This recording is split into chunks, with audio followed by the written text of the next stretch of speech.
Miaou! Bonjour Sophie. Bonjour, Eltonio. Comment ça va aujourd'hui? Ça va très bien. Est-ce Ça que, va très bien. est-ce que ta vie est différente depuis que tu as vu le fusilier marin? Oui, oui, tout a changé. Je suis une nouvelle personne. Une nouvelle- Ça... Tout a changé dans ma vie. C'est ça. Tout est mieux. Donc, le sujet aujourd'hui, c'est The Marine de 2006 avec John Cena, Mhm. qui est un film qui nous a été proposé par texto par un de nos fans à 2 heures du matin, qui nous a dit c'est très important que vous écoutez ça. Ouais. C'est pas une joke. C'est un vrai.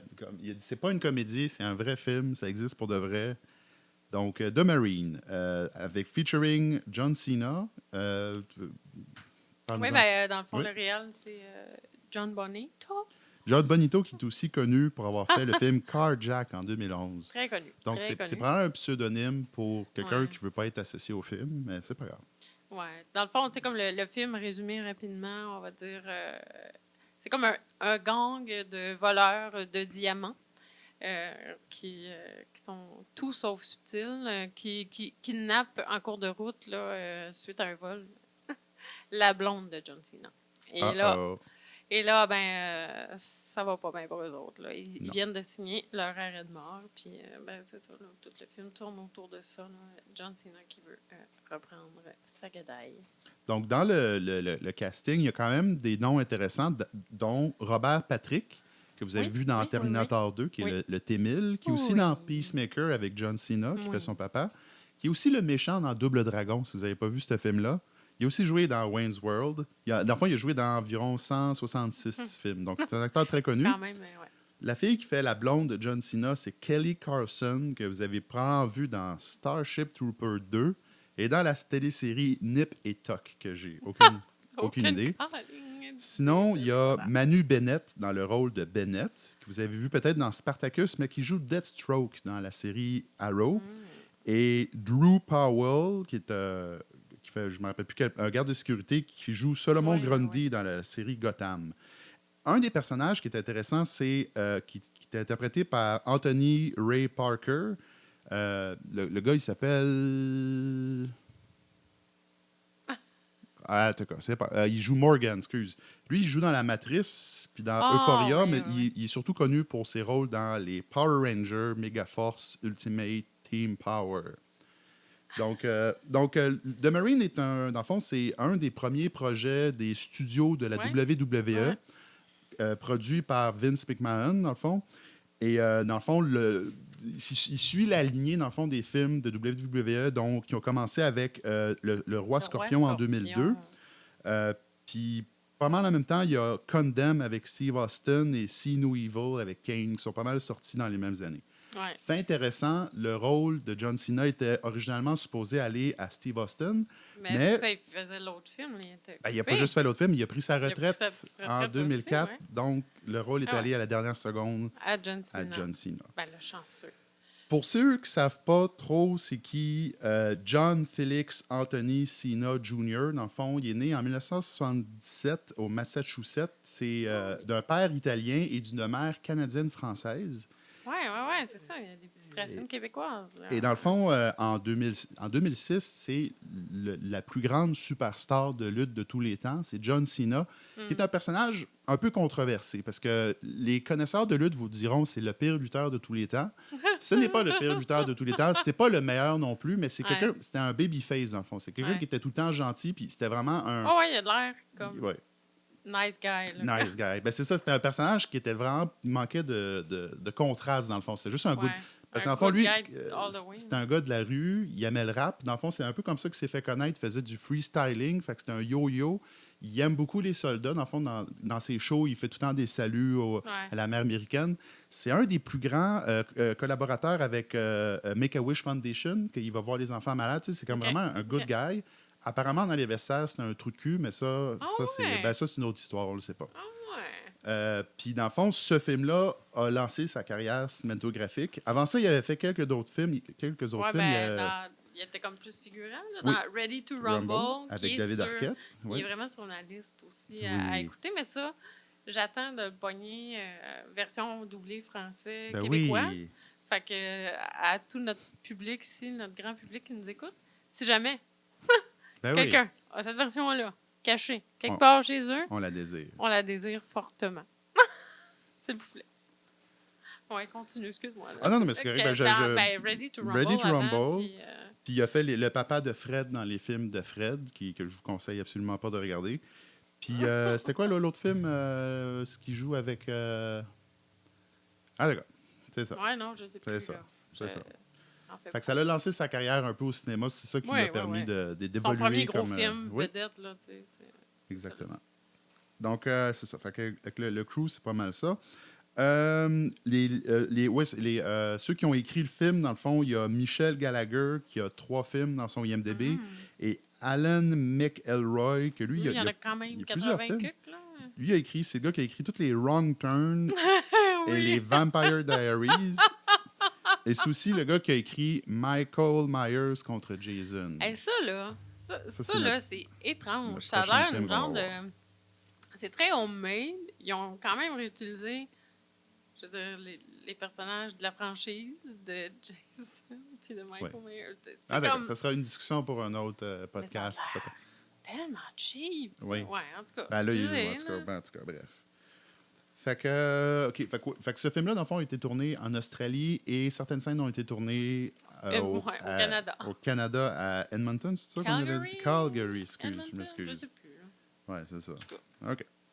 Fait que qu'est-ce qui se passe dans ce film-là, Sophie?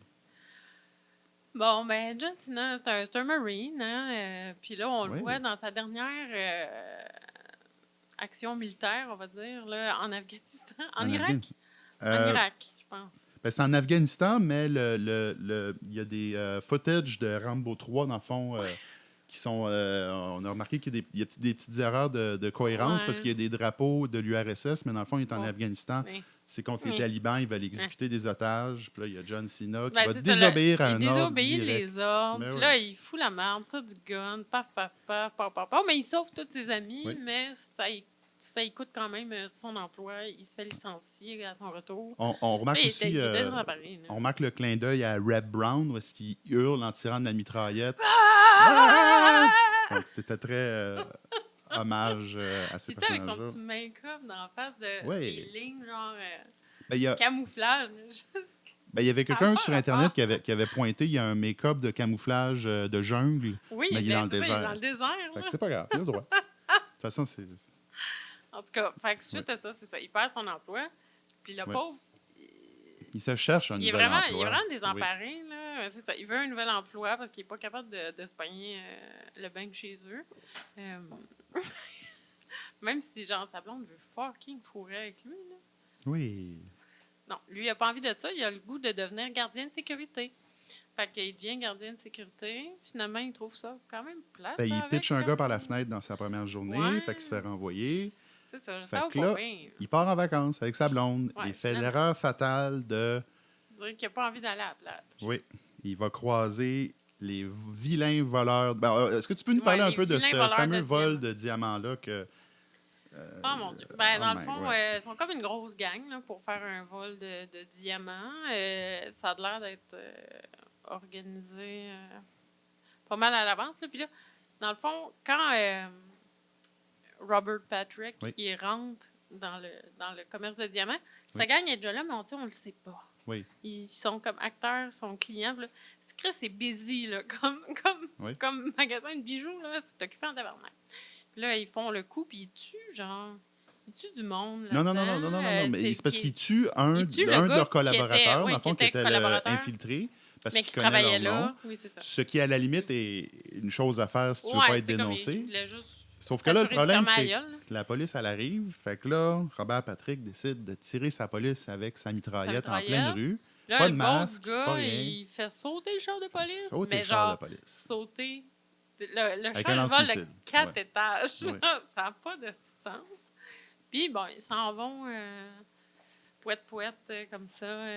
C'est ça. Fait que dans le fond, les méchants sont en cavale. Ouais. Ils vont croiser John Cena et sa femme dans un petit stop. Là, une station d'essence. Une station d'essence, c'est ça.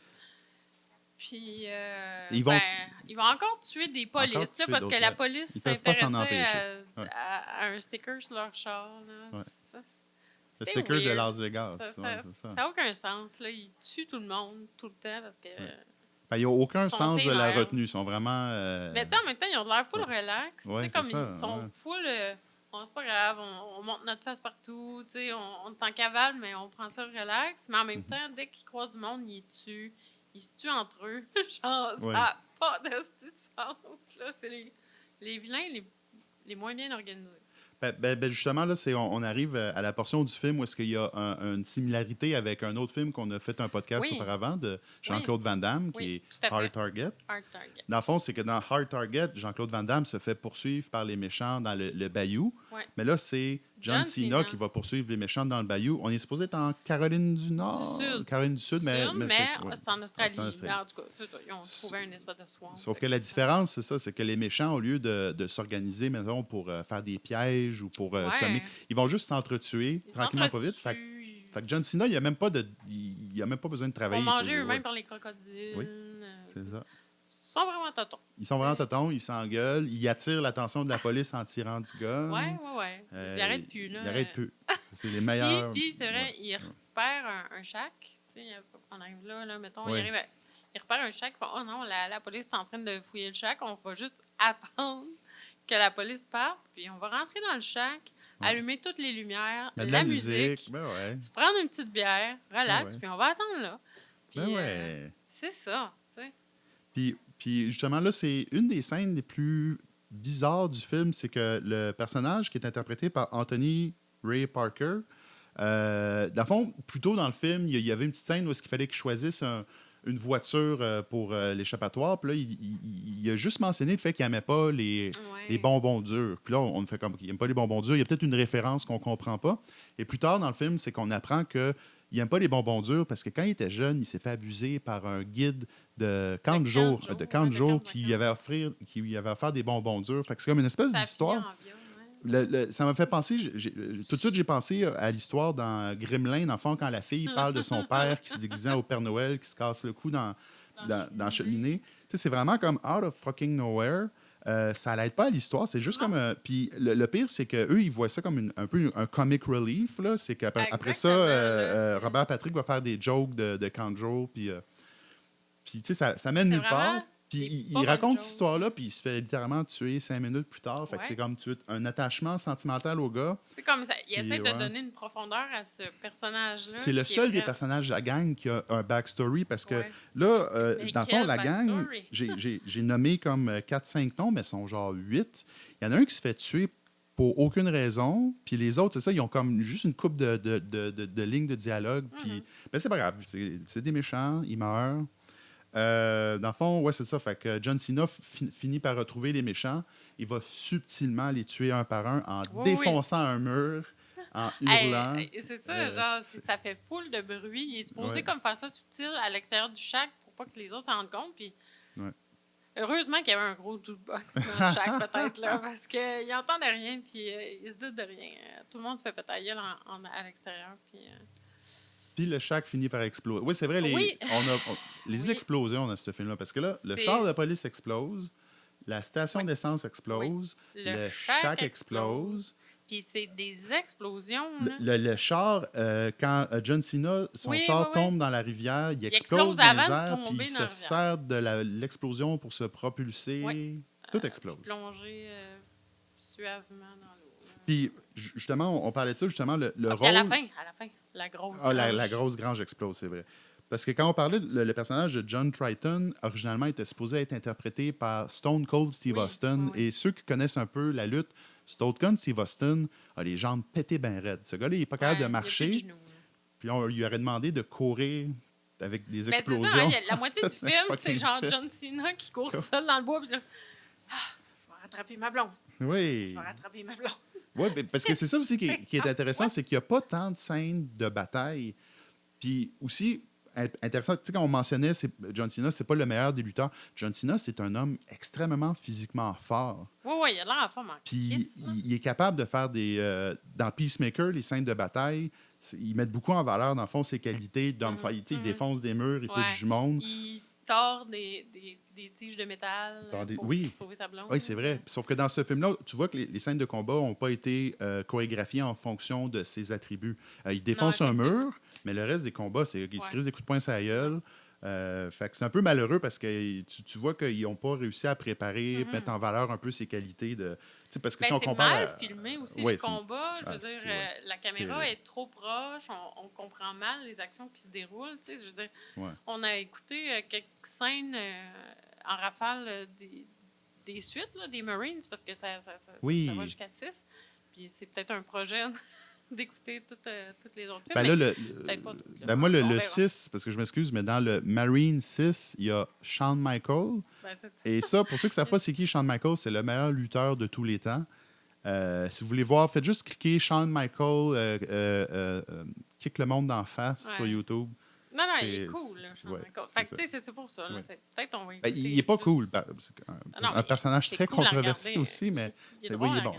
C'est un bon acteur. OK. Fait que. C'est ça? Attends, c'est ça. Fait que les combats étaient mal filmés dans celui-là. Fait que c'est vraiment poche que ce soit mal mis en valeur. Là, en tout cas. Bref, là, dans le chat qui pète la gueule à 2 autres gars, il reste juste une fille sexy en chaleur, puis le T-1000. Le T-1000. D'ailleurs, pendant une des poursuites de char, il y a un des personnages qui dit « ce gars-là, c'est comme le Terminator. » Puis là, il y a... justement, il y a M. Patrick Harris qui regarde directement la caméra qui fait comme c'est moi, Terminator. Ça c'est quand même une très bonne réplique. La séquence quand il tire la police, puis là il y a la toune de Rob Zombie était quand même intéressante. Moi j'aurais j'aurais pas autant pris cette toune-là, mais more human than human, puis avec des sons de femmes qui jouissent. C'était louche parce qu'ils sortent la bijouterie. Oui. Quoi? Qu'est-ce qui se passe? ça part pas. Puis, excuse, on n'a pas mentionné, la musique est faite par Don Davis, qui a 91 crédits IMDb. C'est le gars qui a fait la musique de La Matrice, Jurassic Park 3, puis Warriors of Virtue. Puis les stingers orchestraux dans ce film-là sont vraiment all over the place. Tu vois que le gars, il y avait une banque de sons de stingers orchestraux, puis il a dit « Moi, les utiliser que vous le voulez ou pas. Quand le monde tourne la tête, ça fait chouing! » Puis des affaires... C'est vrai que les jokes sont appuyés sur des sons dégueulasses, des pouettes. L'histoire de viol, quand le gars, il parle qu'il se fait vieillir, il y a la toune de banjo de Deliverance qui part. C'est vraiment de mauvais goût, là. C'est génial. L'autre, il trouve ça drôle. OK. Fait que bref, à la fin, tout explose. Puis, la fille en chaleur méchante, elle se fait passer au travers de la vitre d'un boss. Oui. Puis, ça, c'est un cool elle perd ses diamants qui étaient dans sa poche, puis ça revole tout en petits motons avec son sang dessus. Là. C'est une très, très, très, très, très belle image. Puis, dans le fond, le clin d'œil final, c'est Robert Patrick qui est en feu, mais il meurt pas, parce que c'est comme le T-1000, dans le fond. Là. Oui. Puis il y a un parallèle à faire avec, encore une fois, Hard Target, avec le méchant de Hard Target qui est en feu. Il est juste fâché d'être en feu. Robert Patrick est juste fâché d'être en feu. Comment il tue déjà? Il casse le cou, je pense. C'est vrai, il y a les gars... ils pognent le coup avec une chaîne, puis il fait l'envoler. Il craque le cou. Mais il y a les gars, en plus, dans la forêt, qui font du moonshine, comme dans Hard Target. Ah, tabarnak! Ça a vraiment l'air d'une petite scène pour rajouter des minutes au film. Du padding de... Mais il y a quand même du moonshine dans le film. C'était très, très Hard Target. Bon, tu vois que c'est ça. Tout est lié. Tout est lié. Tout est lié à Hard Target. dans nos films qu'on fait. Oh my God. Ça fait combien de films à date qui sont liés à Hard Target? Dites-nous ça dans les commentaires. Faites le décompte pour nous. Combien de John Cena sur 10, là? C'était quand même... je dirais un 3,5. 4. Ouais? Tu sais, comme 3,5 positif. C'est comme qui en ligne vers le 4. Moi, je donne... moi aussi, 3 colliers de diamants sur 5 dans une bijouterie.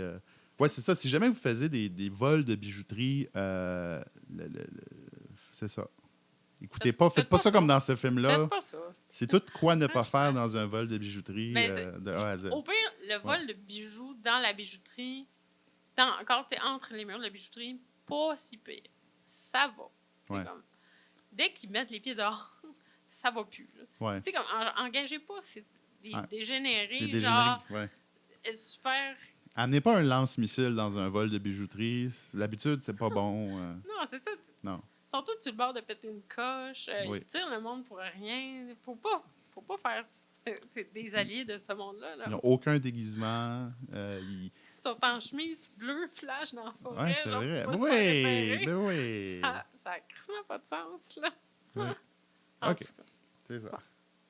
Fait que bref, Le Fusilier marin, le premier film d'une série de 6 films qu'on va peut-être regarder éventuellement. Puis, ouais. Cool. Ben, merci beaucoup. Puis, n'oubliez pas de liker, de vous inscrire. Puis, si vous avez des propositions à nous lancer dans les commentaires ou dans la vraie vie, gênez-vous pas. On est ouvert aux propositions. Ben oui, vous pouvez nous suggérer des beaux petits films, là, des petits coups de cœur que vous aimez. Oui. OK. Bon, ben bye! Bye bye. Bonne journée. OK.